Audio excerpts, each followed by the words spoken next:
Capítulo 15. Embargos de terceiro. Durante 3 dias deixou Luís Alves de ir à casa da baronesa, estando ali a morrer por isso. Entrava, porém, no plano esta ausência. Era das instruções que ele mesmo dera ao seu coração. Não havia remédio senão observá-las.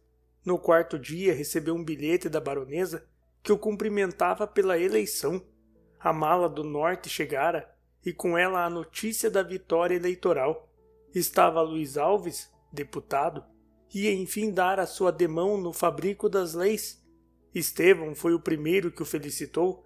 Era o antigo companheiro dos bancos da academia. Tanto ou mais do que os outros, devia aplaudir aquela boa fortuna. Não lhe escondeu, entretanto, a inveja que ela lhe metia. Deputado, suspirou ele. Oh, eu também podia ser deputado. Estevão dizia isto como a criança deseja o diche que vê no colo da outra criança. Nada mais. Eram os seus sonhos de outrora, que renasciam tais quais eram, inconsistentes, vagos, prestes a dissiparem-se com o primeiro raio da manhã. Luís Alves apressou-se a ir agradecer à baronesa a felicitação. Guiomar teve um leve estremecimento quando o viu, mas recebeu-o tranquila e risonha, quase indiferente. O advogado era hábil, não a perseguiu com os olhos. Sobreacordar a atenção das demais pessoas era seguir o método comum. Ele não queria parecer-se com os outros.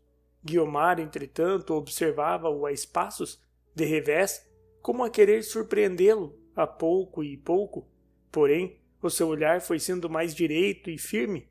O de Luís Alves era natural e igual como antes era, como era ainda agora com todos.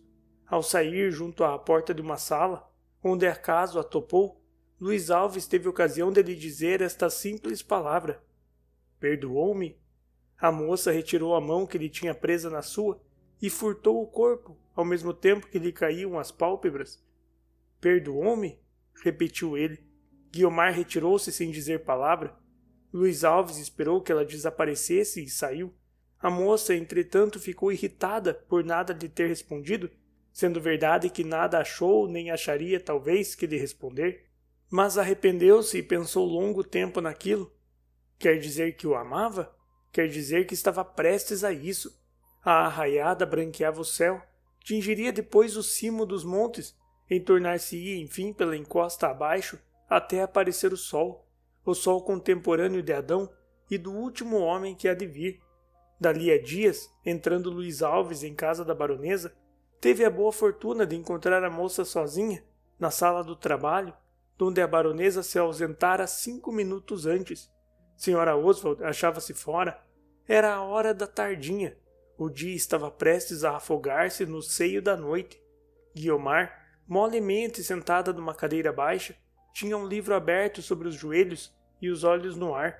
Luís Alves surpreendeu-a nessa atitude meditativa, mais bela do que nunca, porque assim e àquela hora, e com o vestido meio escuro que lhe realçava a cor de leite da face, tinha um quê de gracioso e severo, ao mesmo tempo que parecia buscado de propósito para recebê-lo. Minha madrinha já vem, disse Guiomar logo depois de lhe estender a mão, que ele apertou e sentiu um pouco trêmula. Talvez daqui a 5 minutos, disse ele. É bastante para decidir o meu destino. 2 vezes lhe perguntei se me perdoara. Pela 3ª lhe peço que me responda. Custa pouco uma única palavra. Custa menos ainda um único gesto. A moça olhou algum tempo para o livro que tinha diante de si.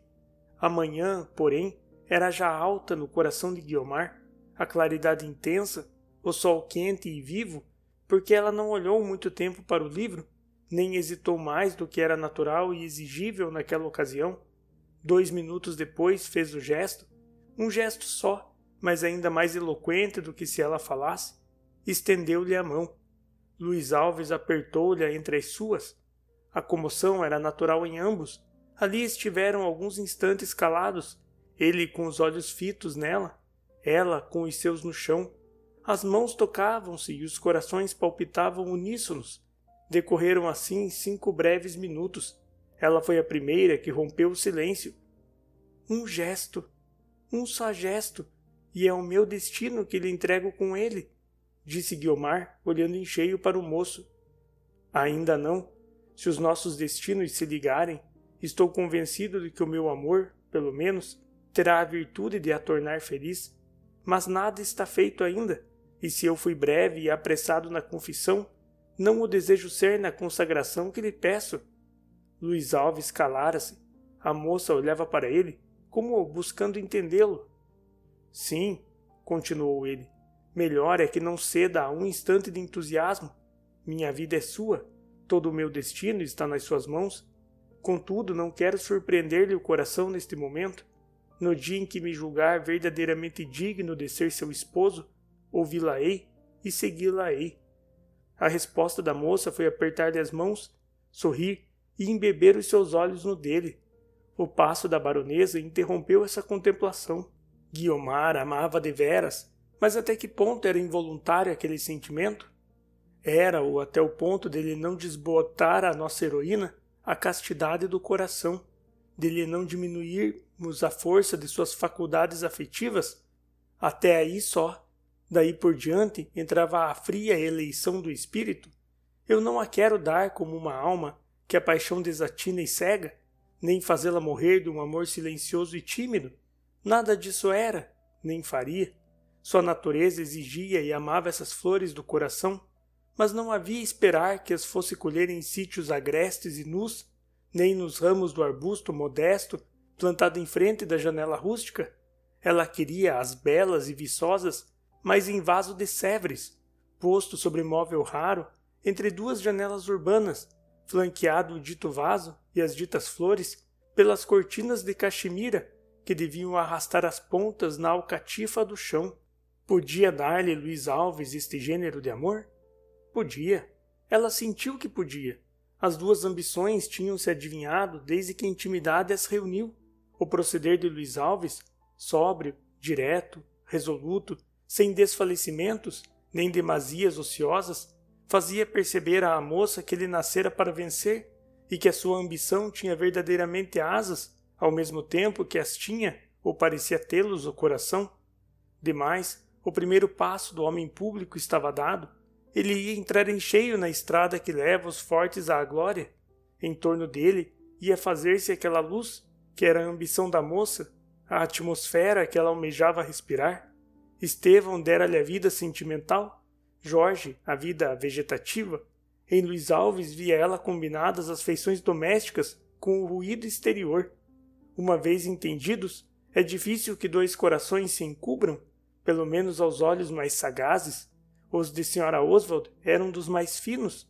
A inglesa percebeu dentro de pouco tempo que entre eles havia alguma coisa. Interrogar a moça era inútil, sobre perigoso. Seria ir de coração leve, em busca de ódio, talvez. Todavia, se ainda fosse possível salvar tudo, Guiomar resistiria dificilmente a um desejo da madrinha. Era possível vencê-la por esse lado. Sra. Oswald concebeu então um projeto insensato, que lhe pareceu, aliás, excelente e de bom aviso. O desejo de servir a baronesa e levar uma ideia ao fim tapou-lhe os olhos da razão. Ela foi diretamente a Jorge. «Sabe o que está me parecendo?» disse ela. «Parece-me que há Mouro na costa.» «Mouro na costa?»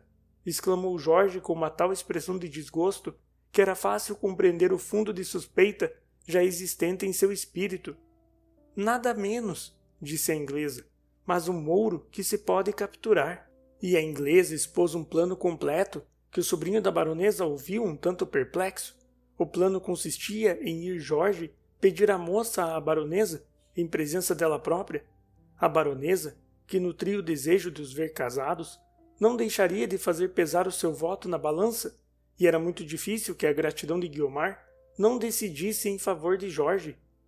«A gratidão e o interesse», continuou ela, «devemos contar também com o interesse, que é um grande conselheiro íntimo. Ela não há de querer sacrificar a afeição da madrinha, que para ela vale.» «Oh, que triste lembrança!» interrompeu Jorge, recuando diante da ideia da Sra. Oswald. A inglesa sorriu e deixou por mão aquele argumento.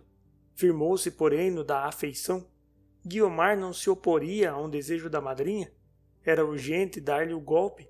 Jorge não se atrevia a surpreender por esse meio a aquiescência da moça, mas acreditava na eficácia dele e, sobretudo, receava perder a causa.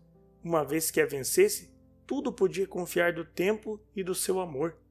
O conselho foi seguido pontualmente. De noite, em presença da baronesa à hora da despedida, porque ele hesitara a maior parte do tempo, praticou Jorge aquele ato insensato de declarar à moça que a amava e de lhe pedir a mão. A tia sorriu de contentamento, mas teve a prudência de não proferir nada, enquanto Guiomar, empalidecendo, nada dizia, porque nada achava que dizer. O silêncio durou de 3 a 4 minutos, um silêncio acanhado e vexado, em que nenhum deles se atrevia a reatar a conversação.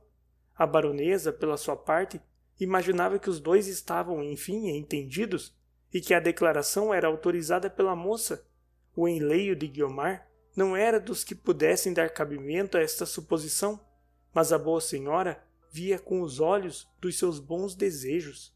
Pela minha parte, declarou enfim a baronesa, não me oponho, estimaria muito que acabassem por aí, mas é negócio do coração, devo esperar a resposta de Guiomar. E voltando-se para a afilhada, pensa e resolve, minha filha, disse ela, e se fores feliz, sê-lo-ei ainda mais do que tu. 2 vezes pairou a negativa nos lábios da moça, mas a língua não se atrevia a repetir a palavra do coração. No fim de alguns instantes, refletirei, respondeu ela, beijando a mão à madrinha, e continuou voltando-se para Jorge. Boa noite, até amanhã.